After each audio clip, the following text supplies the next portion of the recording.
which defined her whole life. She made sacrifices for duty.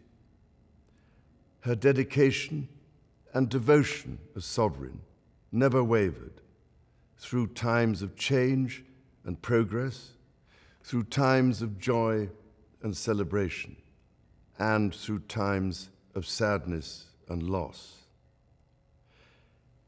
In her life of service, we saw that abiding love of tradition, together with that fearless embrace of progress, which makes us great as nations.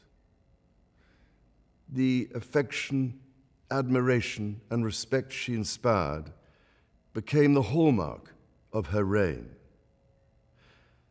And as every member of my family can testify, she combined these qualities with warmth, humor, and an unerring ability always to see the best in people. I pay tribute to my mother's memory, and I honor her life of service.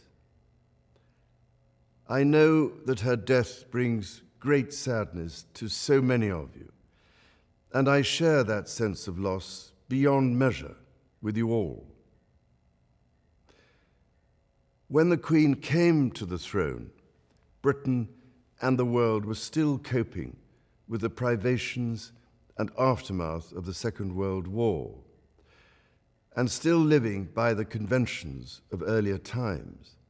In the course of the last 70 years, we have seen our society become one of many cultures and many faiths.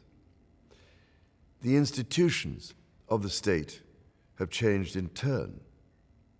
But through all changes and challenges, our nation and the wider family of realms, of whose talents, traditions, and achievements I am so inexpressibly proud, have prospered and flourished.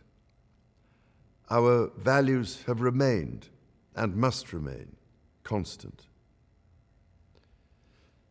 The role and the duties of monarchy also remain, as does the sovereign's particular relationship and responsibility towards the Church of England, the church in which my own faith is so deeply rooted. In that faith and the values it inspires, I have been brought up to cherish a sense of duty to others and to hold in the greatest respect the precious traditions, freedoms, and responsibilities of our unique history and our system of parliamentary government. As the Queen herself did with such unswerving devotion, I too now solemnly pledge myself, throughout the remaining time God grants me, to uphold the constitutional principles at the heart of our nation. And wherever you may live in the United Kingdom, or in the realms and territories across the world, and whatever may be your background or beliefs, I shall endeavor to serve you with loyalty, respect, and love, as I have throughout my life. My life will, of course, change as I take up my new responsibilities. It will no longer be possible for me to give so much of my time and energies to the charities and issues for which I care so deeply. But I know this important work will go on in the trusted hands of others. This is also a time of change for my family.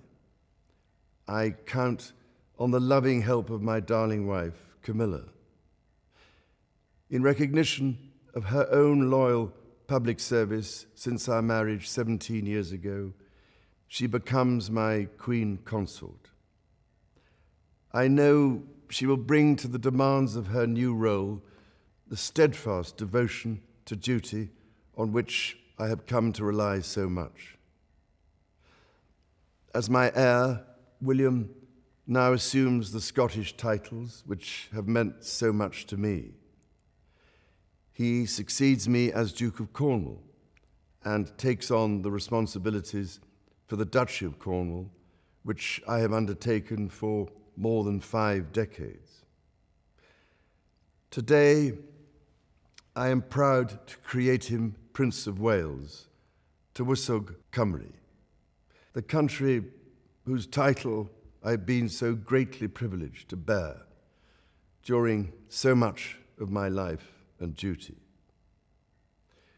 With Catherine beside him, our new Prince and Princess of Wales will, I know, continue to inspire and lead our national conversations, helping to bring the marginal to the centre ground, where vital help can be given.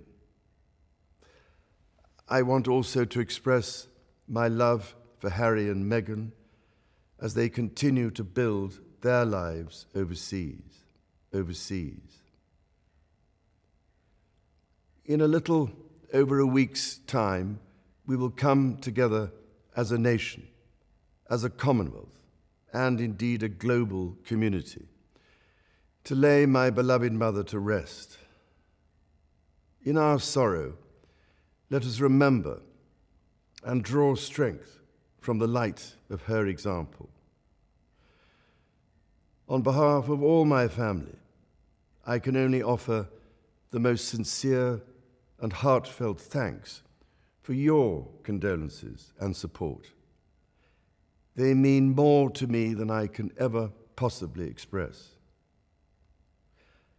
And to my darling Mama, as you begin your last great journey to join my dear late Papa, I want simply to say this: thank you.